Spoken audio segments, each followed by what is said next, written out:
तो आप एक्सप्लेन कर सकते हैं। Jesus is fully human and fully God. जी।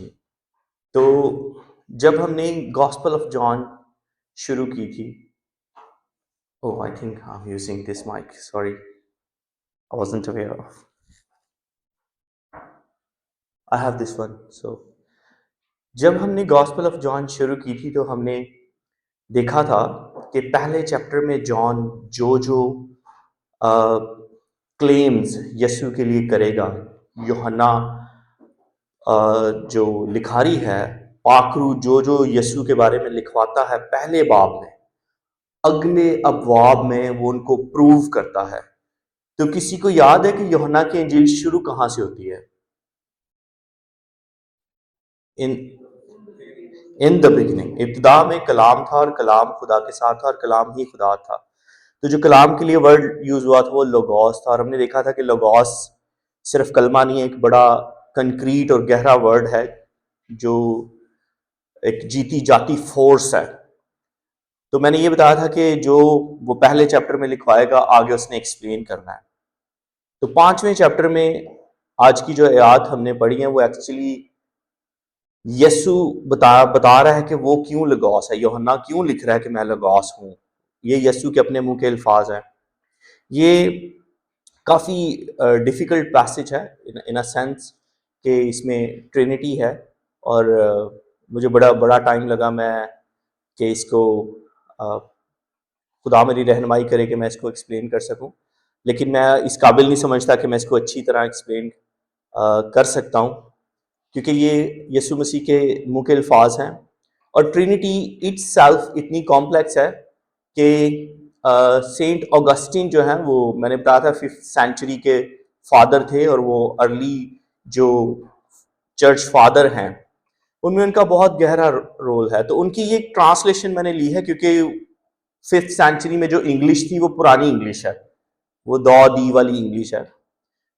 तो उसमें वो कहते हैं ही means that God's nature including the trinity is infinite and transcendent, so our finite minds can never fully comprehend him. हम ट्रिनिटी को फुली कॉम्प्रिहेंड नहीं कर सकते, और इसी वजह से यूहन्ना की अंजील में 98 बार बिलीव आया कि जस्ट बिलीव, ईमान रखें, ईमान ईमान पर चलें। जो कैलवरी चैपल के पास्टर्स हैं वो इस चीज़ को इस तरह एक्सप्लेन करते हैं, वो कहते हैं अगर ट्रिनिटी बाइबल में आसानी से समझाई गई होती तो ये किसी इंसान ने लिखी होती किताब। क्योंकि जब भी कोई इंसान, जैसे आप यूनिवर्सिटी में कोई ऐसे देंगे, can you make your essay difficult to understand? Jessica, if you give any essay to a teacher, would you make it easy to understand or difficult? Easy to understand. So Trinity इस बात का सबूत है कि Bible खुदा ने लिखी है, किसी इंसान ने नहीं लिखी। अगर इंसान लिखता तो उस तमाम चीजों को आसान आसान बना के लिख देता, इजी करके लिखता, ह्यूमन माइंड के अकॉर्डिंगली लिखता, लेकिन ये खुदा ने लिखी है। सो खुदा ने इसलिए मुकाशफात लिखे हैं, भेद लिखे हैं, कुछ चीजें ऐसी लिखी हैं जो हमारी सोच से, हमारे माइंड से बाहर है। तो यह है कि इसको, इस पैसेज को कॉम्प्रिहेंड करने में टुक टाइम।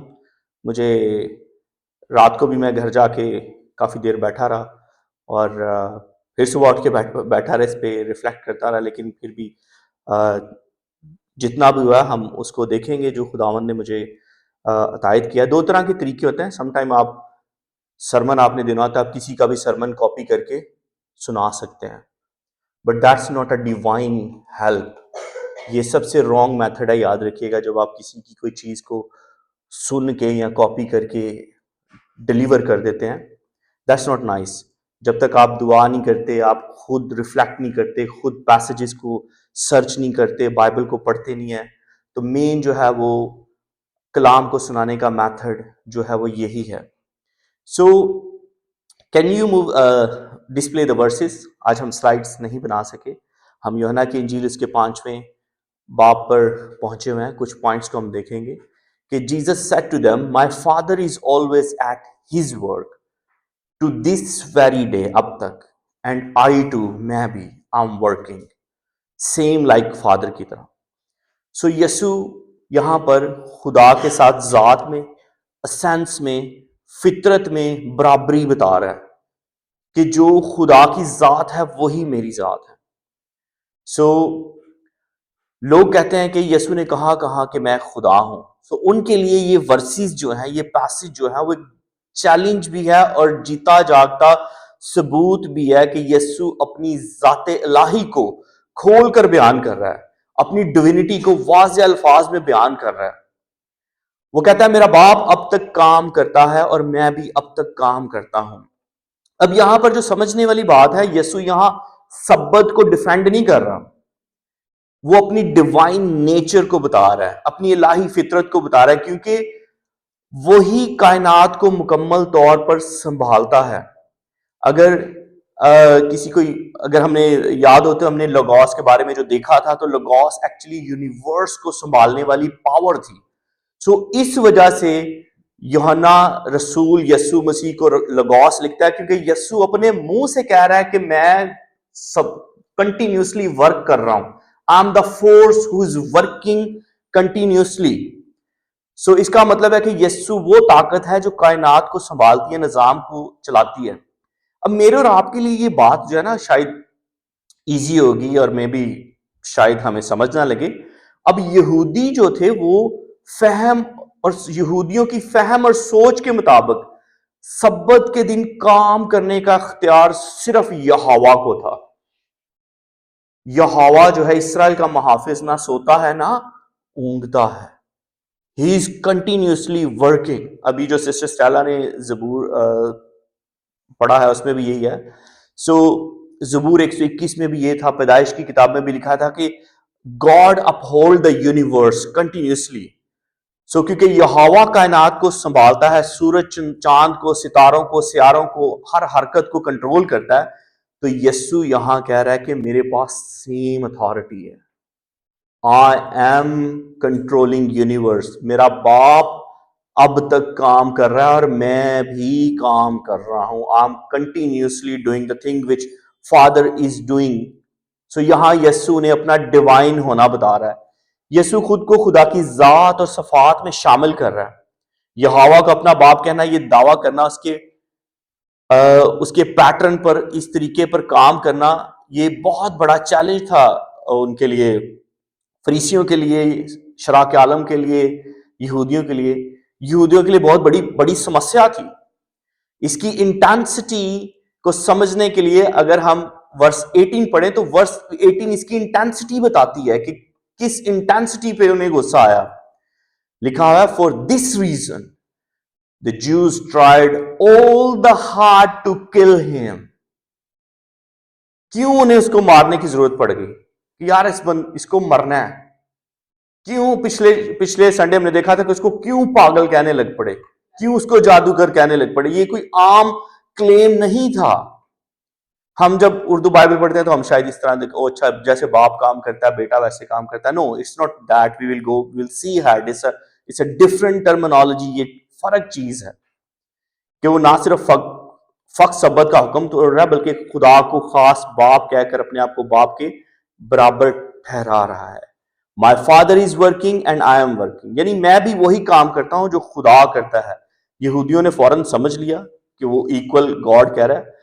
अब अगर ये गलत फहमी होती तो यीशु क्या करते? यीशु उनको दुरुस्त करते। जैसे मिसाल के तौर पे हमारी सम टाइम अगर आपका किसी के साथ कोई आर्ग्यूमेंट हुआ या कोई बंदा आपकी बात से नाराज हो गया हो, तो आप कहते हो नहीं नहीं मेरी बात का ये मतलब नहीं था, I didn't mean that, I didn't mean to hurt you, आप इसको गलत तरीके से सोच गए हैं, मेरा मकसद ये नहीं था।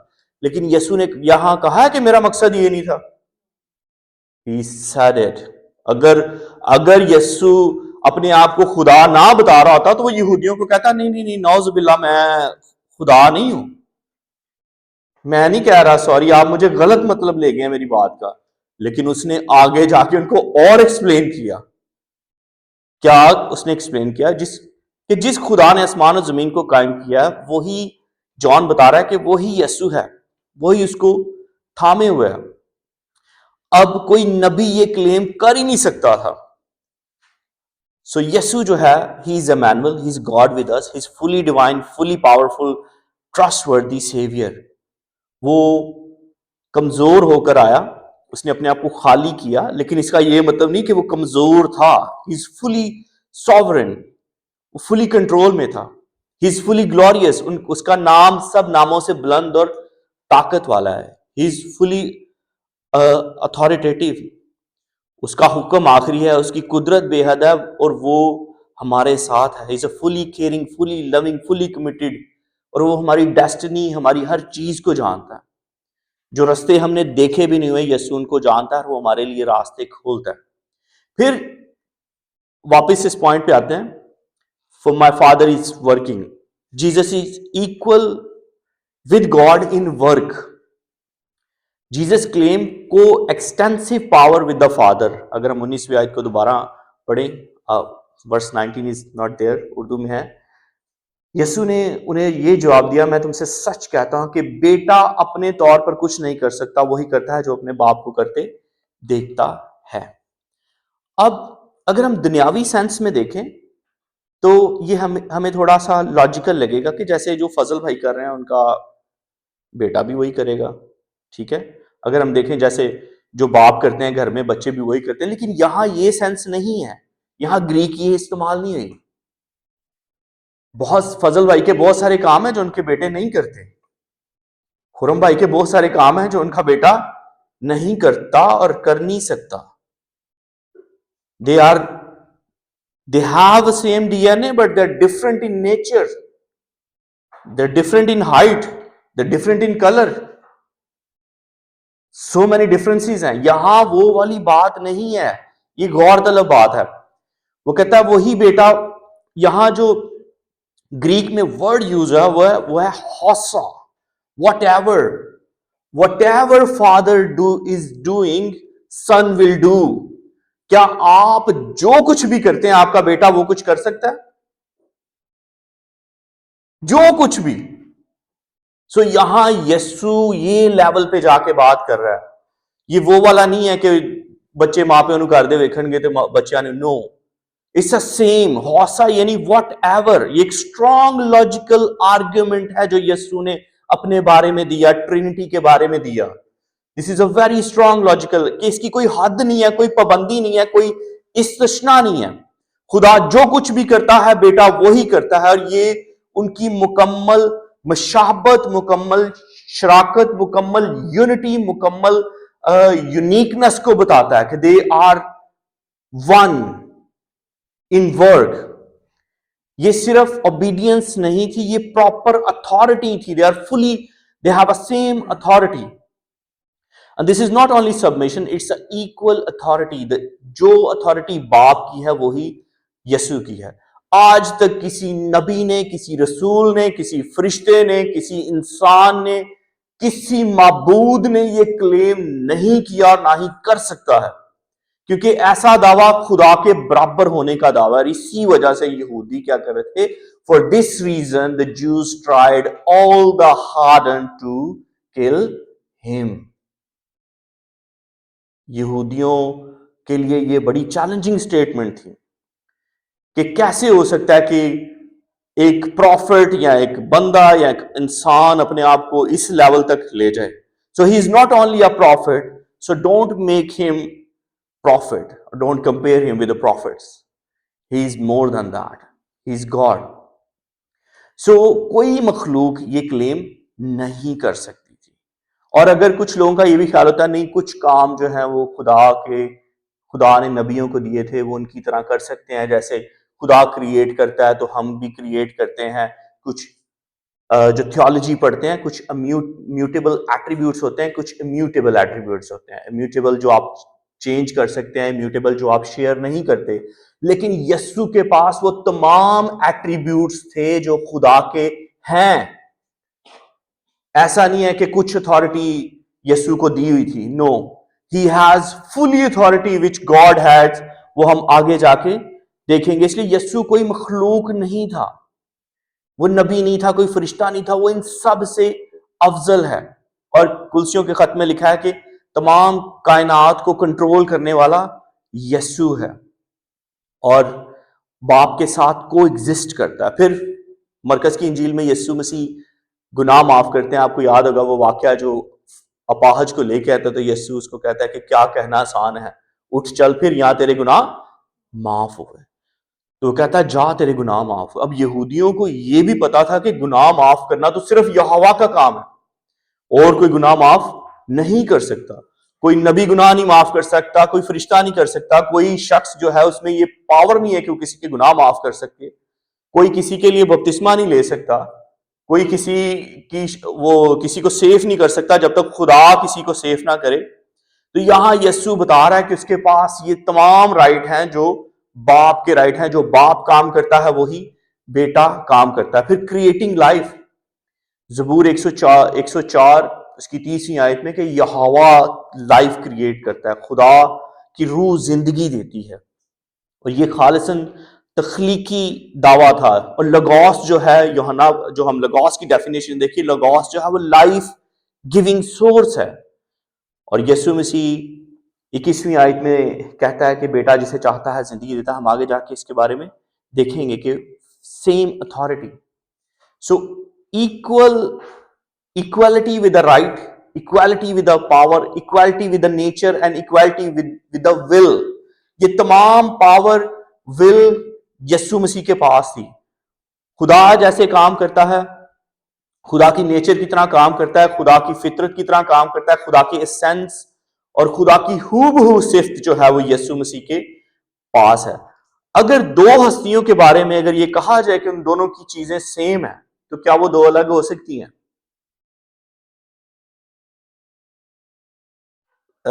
Let me make it more easy. कोई ऐसा, जैसे किस किस के सीक्रेट्स हैं?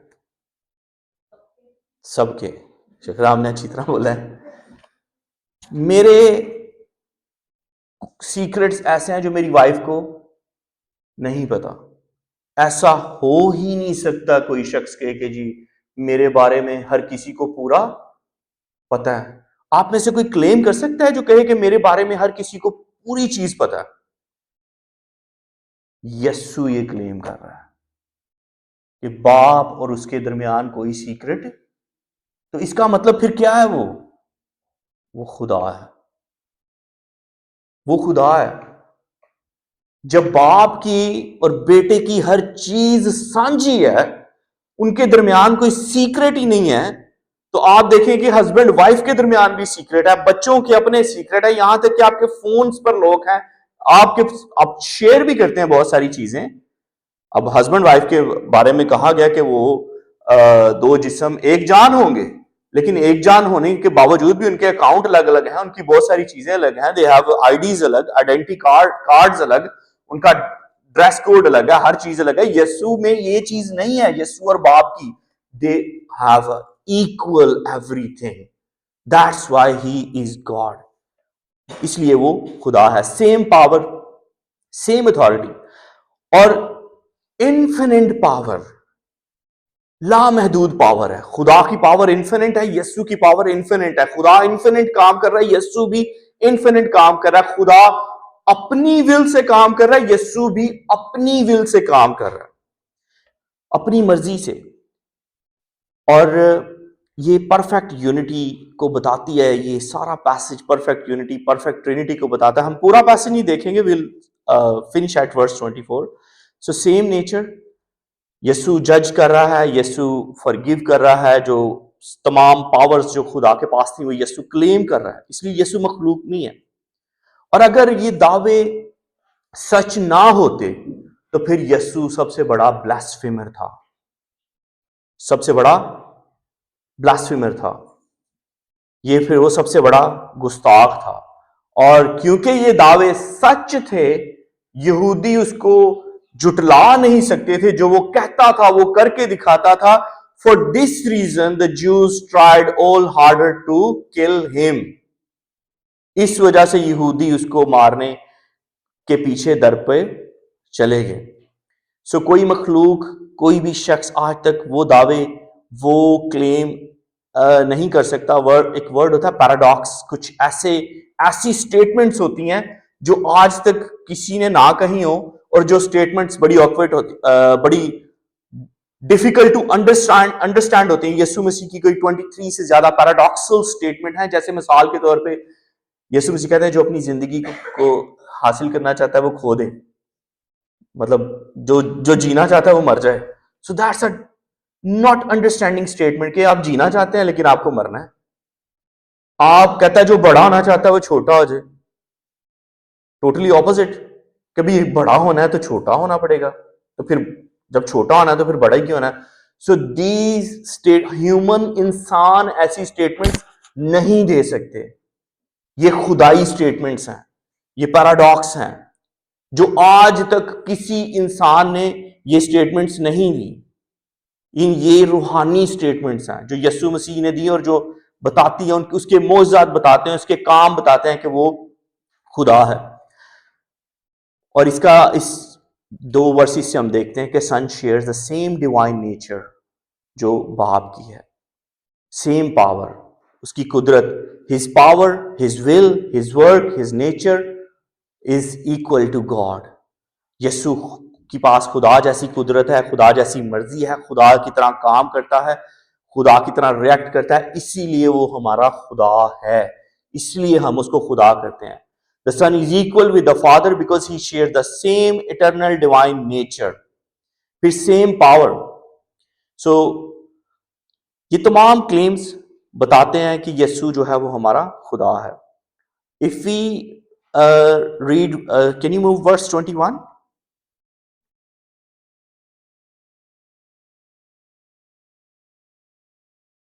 वर्स जो है आगे सारे क्लेम्स हैं, हम कुछ क्लेम्स पढ़ें। क्योंकि जिस तरह बाप मुर्दों को उठाता और जिंदगी बख्शता है, उसी तरह बेटा भी जिसे चाहता उसे जिंदगी देता है। For just as the Father raises the dead and give them life, even so the Son give life to whom he is pleased to give it. As the Father raises dead, gives them life. So ये कोई poetry नहीं है, ये कोई paradox statement नहीं है, सिर्फ खुदा जिंदगी देता। अब इस स्टेटमेंट को भी यहूदी बखूबी समझते थे। फरीसी, याद रखिएगा, very important thing for you to learn. जहां भी फक्की, फरीसी और शरा के आलम का जिक्र आए ना, तो आपने उनको कोई अनपढ़ जाहिल नहीं समझना। समझ लें कि वो बड़ी सेमिनरियों के प्रिंसिपल थे। They are trainer and teachers of teachers. वो शरीयत को, लॉ को, चीजों को जानने वाले थे।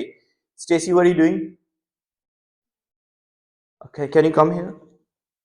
And can you show me your notes?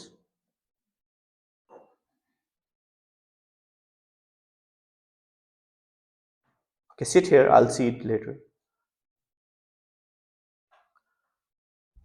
So, यहूदी ये बात बखूबी समझते थे कि फरीसी, फकी, शरा के आलम कोई बेवकूफ या लिटरेट नहीं थे। वो लिटरेट थे, नबियों के सहीफों को जानते थे, उनको पता था शरीयत का, उनको पैदाइश से जो है मलाकी तक जो है चीजें रटी हुई थी। वो उनको अच्छे से पता था कि जिंदगी और मौत कौन दे सकता है। Verse 21, for just as the father raises dead and give them life, even so the son give life to whom he is pleased to give. गौर कीजिएगा, he is pleased to give, जिसको बेटा चाहे जिंदगी देता है। जिंदगी और मौत किसके हाथ में है?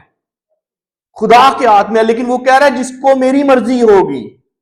अगर कोई पास्टर आके कहे कि जिसको मैं चाहूंगा मैं जिंदा कर दूंगा, तो क्या आपको पास्टर सही लगेगा? What you will think? इसका मतलब होगा यहां तो अगर वो जो कह रहा है, और अगर वो वाकई किसी कब्रिस्तान में जाके किसी को उठा देता है, तो फिर हम कहेंगे कि यार देयर इज समथिंग।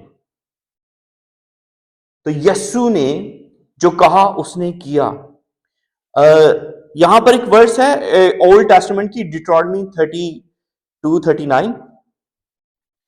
अब यहूदियों को अच्छे से पता था कि जिंदगी और मौत किसके हाथ में है। डिट्रॉनमी 32-39 में लिखा है, see now that I myself, I यहोवा, यहोवा कह रहा है, आई माई सेल्फ एम ही, मैं ही खुदा हूं।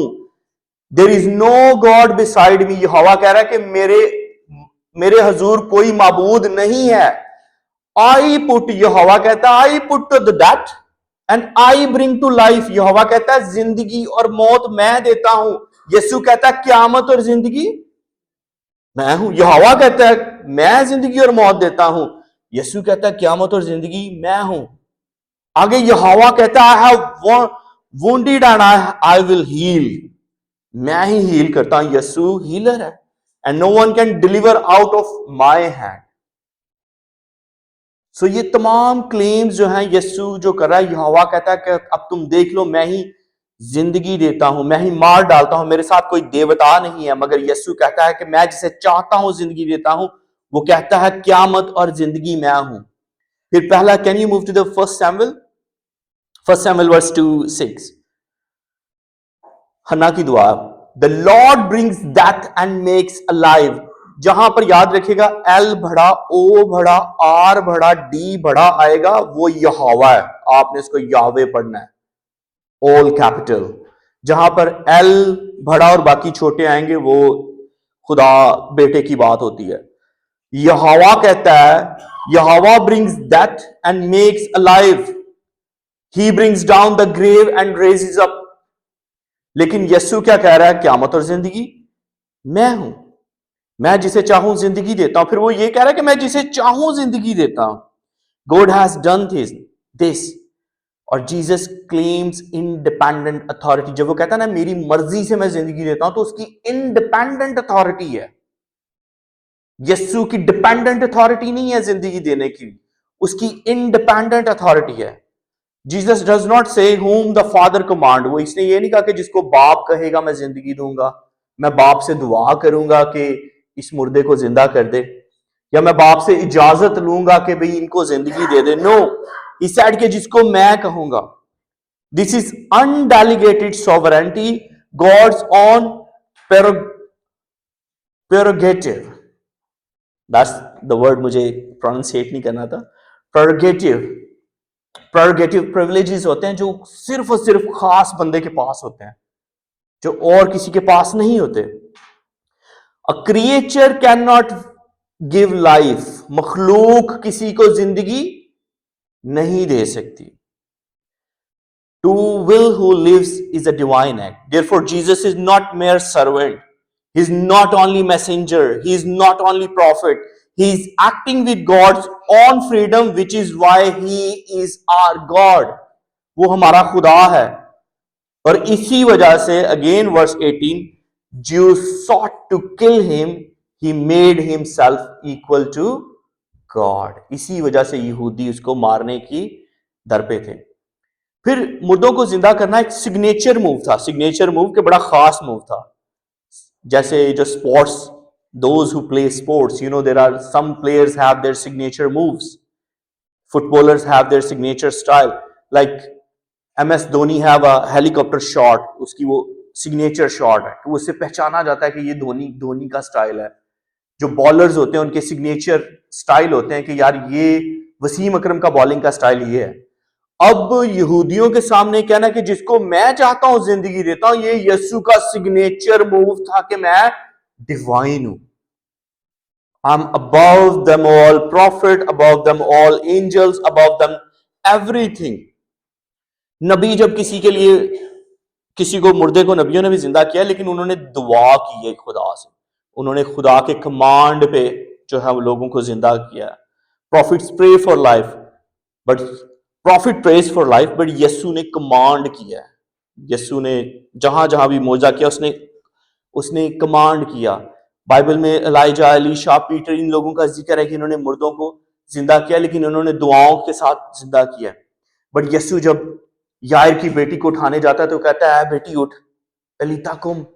यीशु ने वहां ये नहीं कहा कि अब बाप मैं तुझसे रिक्वेस्ट करता हूं कि इसको उठा दे, मेरी दुआ को सुन ले। कहीं भी नहीं। जब एक जवान को यीशु जिंदगी देता है तो यीशु उसको कहता उठ। तो उसका अपनी कमांडिंग फोर्स थी। ही is independent in his authority. और ये सेम जो पैटर्न जो है वो खुदा का क्रिएशन में है कि खुदा कहता है और हो जाता है। जेनेसिस फर्स्ट में जब खुदा बोलता है तो सितारे और क्रिएशन वजूद में आती है, और यस्सु बता रहा है कि वो जेनेसिस 1 वाला गॉड है। So Jesus exercise God's power, omnipotence to give life at will to oppose। Yeshu omnipotence है, यस्सु sovereign है, यस्सु divine, यस्सु के पास divine right है, और यस्सु जैसा जो है वो कोई नहीं है। और ये तमाम पैसेज जो है ये ट्रिनिटेरियन फोर्स है जो जॉन बता रहा है आपको, और जीसस एक्सप्लेन कर रहा है कि how he shares power with God. वो कहता है son can do nothing of his own act but only what he sees father doing. ये लिमिटेशन नहीं थी कि जो बाप को करते देखता। This is a unity of nature and operation, कि वो इस यूनिटी में, इस नेचर में और इस तरह ऑपरेट करते हैं दुनिया को। This is how they are united and this is how they are operating universe. वो एक दूसरे से कम ज्यादा नहीं है। What the father does the son does likewise. ये क्लासिकल ट्रिनिटेरियन डॉक्ट्राइन है।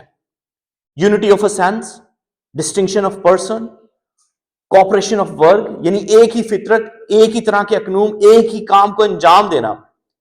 और सन जो है वो इंडिपेंडेंट फ्रॉम फादर है, फादर इंडिपेंडेंट फ्रॉम सन है, but they are together, they are one. He is independent with the father sharing one divine will. अब जो स्ट्रॉन्ग थियोलॉजिकल पॉइंट है कि कौन सी मखलूक अपनी मर्जी से जिंदगी दे सकती है, कौन सा नबी जिंदगी दे सकता है।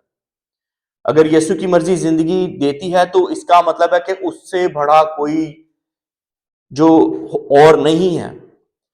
और यही हमने पुराने अहदनामे में देखा कि यहोवा कहता है कि मेरे अलावा कोई मबूद नहीं है, मैं ही जिंदगी देता हूं, मैं ही मारता हूं, मेरे अलावा और कोई देवता, कोई खुदा, कोई और फोर्स जिंदगी नहीं दे सकती। लेकिन यीशु कह रहा है कि मैं जिंदगी देता हूं और जिसको चाहता हूं देता हूं। इसलिए यीशु बता रहा है कि I am God, I am your Lord. He is claiming God's unique right, he is not falsifying it. और अगर वो ये प्रूव ना करता तो वो दुनिया का सबसे बड़ा जो है वो झूठा होता, जो कि वो नहीं है। उसने ये तमाम चीजें साबित की। There is no middle ground. यीशु और खुदा के दरमियान में कोई मिडिल ग्राउंड नहीं है कि वो जी फरिश्तों से नीचे है और इससे ऊपर है, नबियों का सरदार है। No, there is no middle ground. Either he is God और either he is blasphemous.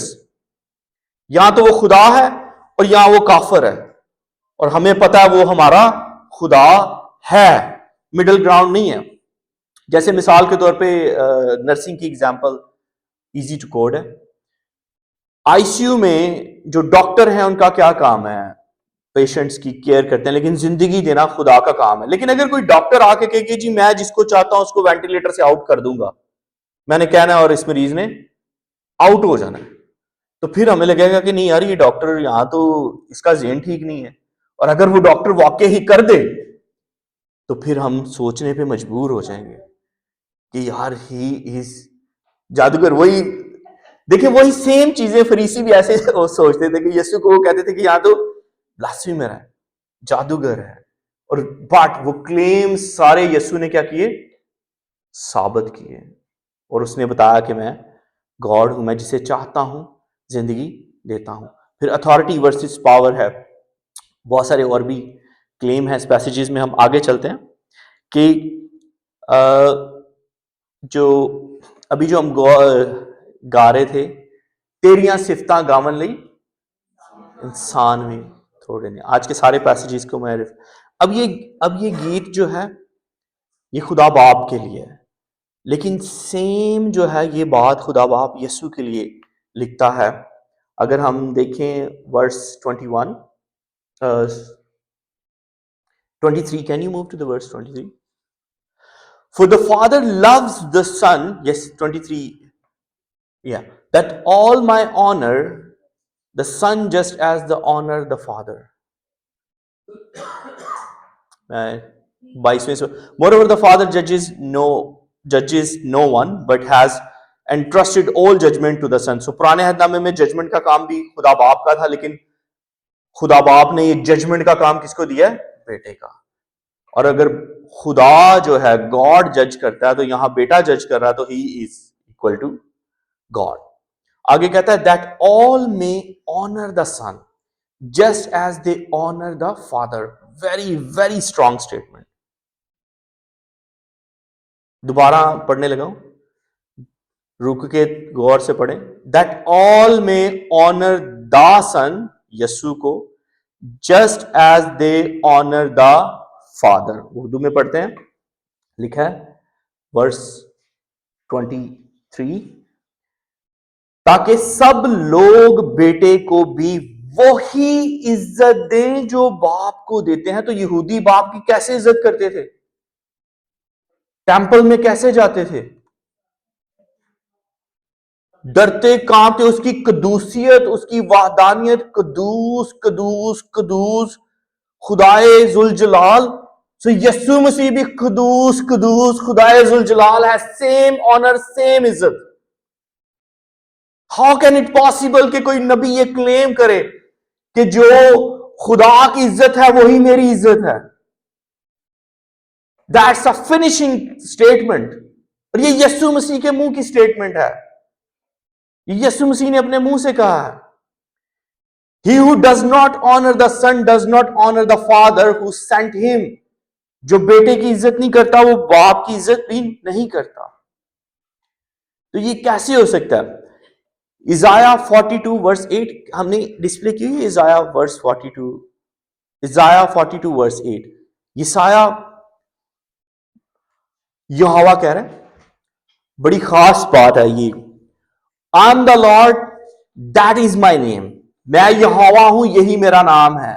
I will not give my glory to another और माई प्रेज टू आइडल्स। यहोवा कहता है मैं अपना जलाल और अपनी तारीफ किसी शख्स को नहीं देता। याद रखिएगा, इस स्टेज पे, इस जगह पे तारीफ जो है वो सिर्फ खुदा की है। कभी भी उस तारीफ को शेयर ना करें, उस ऑनर को शेयर ना करें जो खुदा के लिए रखा है। यहोवा ने सख्ती से कहा हुआ है, यसाया का सहीफा 42वां बाब 8 आयत, आई am the Lord, that is my name, I will not give my glory. मैं अपनी ग्लोरी टू अनदर और my praise to any idols. किसी और को अपना जलाल या अपनी इज्जत, अपना ऑनर मैं शेयर नहीं करता। लेकिन यीशु कह रहा है कि the same honour I have. यहोवा जो है यीशु के साथ सेम ऑनर शेयर कर रहा है। तो कौन हुआ यीशु फिर? Who Jesus is? He is God. या तो वो ब्लास्फेमर है और या तो वो गॉड है, क्योंकि किसी और मबूद को ये इख्तियार नहीं था। सो वर्शिप, ऑनर जीसस। जो बाप को दरकार है वही बेटे का। जो ताजीम, जो इज्जत बाप की है वही बेटे की है। और ये जो है तभी मुमकिन है हम इस चीज को समझ सकें जब पाकरू हमारी आंखें खोलता है। सन की डिवाइन नेचर है, बाप की डिवाइन नेचर है। और जस्ट एज जो है वो वही ग्रीक का वर्ड है हॉस, जस्ट एज, बिल्कुल बराबर। That all may honour the Son just as they honour the Father. Just as, बिल्कुल उसी तरह जिस तरह बेटे की इज्जत है। कोई कमी घाटी, कोई कुछ नहीं है। सेम ऑनर, एक ही तरीका है, एक ही दर्जा है, एक ही बराबरी है। ऐसा नहीं है कि फादर की थोड़ी ज्यादा इज्जत है, बेटे की उससे थोड़ी सी कम है। फादर के थोड़े से ज्यादा प्रिविलेजेस हैं, बेटे के थोड़े से कम है। फादर के थोड़े से फर्क सीक्रेट्स हैं, बेटे के थोड़े से फर्क सीक्रेट है। No, no secret, no differences, no differences of authority. Equal honour, equal authority, equal essence, equal power, equal nature, and they are both God. और दोनों जो है वो क्रिएटेड बीइंग नहीं है, दोनों क्रिएटर हैं। सो एंजल्स जो हैं वो वर्शिप नहीं लेते, प्रॉफिट जो है वर्शिप नहीं लेते, अपोस्टल ने वर्शिप नहीं ली। रेवलेशन में जो फरिश्ते की वर्शिप करने की यूहन्ना करने लगा तो उसने कहा कि मुझे वर्शिप ना कर, वर्शिप गॉड। लेकिन जो बर्रा है वो वर्शिप के लायक है। सो जीसस वर्शिप लेता है। सो जीसस हमारा गॉड है। और इससे बढ़कर यीशु कहता है जिसको मैं चाहता हूं जिंदगी देता हूं ही, वो साल्वेशन देता है। यूहन्ना की इंजील में आगे जाके और भी देखेंगे कि यूहन्ना 10:28 में कहता है कि I gave them eternal life, कि हमेशा की जिंदगी मैं देता हूं। यूहन्ना 14 बाब में वो जाके कहेगा कि कोई मेरे मेरे वसीले के बगैर बाप के पास आ ही नहीं सकता। कोई इंसान ये डिवाइन क्लेम्स कर ही नहीं सकता जो यीशु ने किए हैं, और बहुत सारे हैं। हम सिर्फ इस पैसेज में से 3-4 देख रहे हैं। There are so many. So हम एक खुदा को मानते हैं। We worship one God who works in 3 essence, 3 persons में काम करता है, और that's a trinity. I told you in the beginning कि ट्रिनिटी जो है वो कॉम्प्लेक्स है, और हमारी जो फिनाइट सोच है उससे जो है वो बाहर है। हम खुदा को समझ नहीं सकते, हम खुदा को कॉम्प्रिहेंड नहीं कर सकते।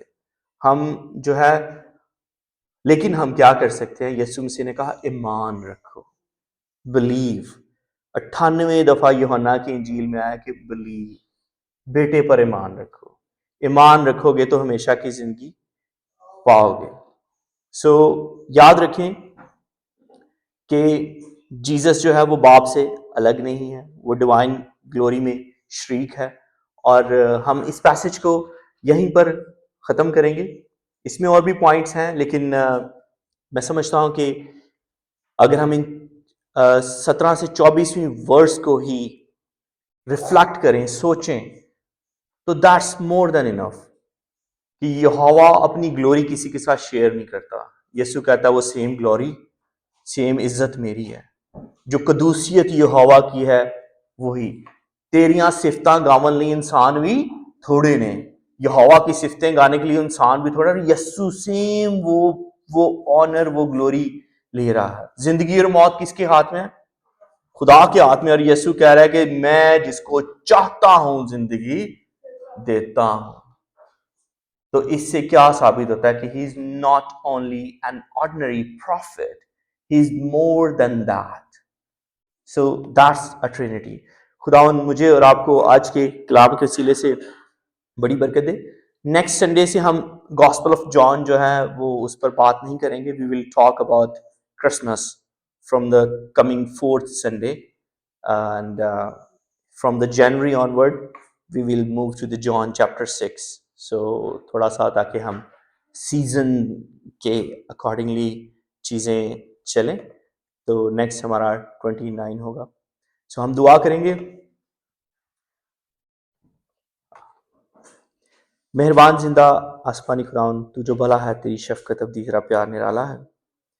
तेरा शुक्र करते हैं आज के इस रिमाइंडर के लिए। तेरे कलाम में तेरे बेटे यीशु मसीह के अल्फाज, जो हमारा लॉर्ड है, हमारा गॉड है, जो पावर एसेंस में बिल्कुल तेरी तरह है खुदावन, जिसने कहा हमेशा की जिंदगी मैं हूं। और खुदावन सेम ऑनर और ग्लोरी जो तू रखता है वही तूने यीशु को दी, और सेम ऑनर और ग्लोरी के लिए तेरा शुक्र करते हैं खुदावन। हमारे जहन महदूद हैं, तू लामहदूद खुदा है। हम अपने जहनों से, अपनी अक्लों से तुझे समझ नहीं सकते, लेकिन तू हमें ईमान की ताकत दे कि हम अपनी अकल और सोच पर ना चलें, बल्कि ईमान पर चलें। जिस तरह फकी और फरीसी अपनी अकल और सोच पर चलते थे, लेकिन ईमान की आंखें बंद थीं। तो हमारी ईमान की आंखों को खुला रख, हमें हिकमत दे, अक्ल और दनाई दे, ताकि हम तुझ में रहते हुए हमेशा की ज़िंदगी के वारिस बने। ये सब कुछ मांगते और पालते हैं मसीह तेरे जिंदा और जलाली नाम से, आमीन।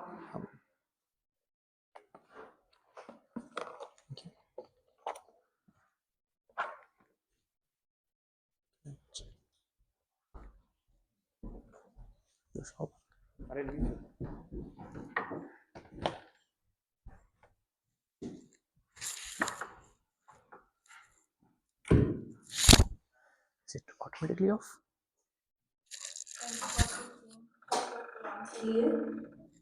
अब वक्त है कि हम खुदा के लिए और से लौटाएं। और मैं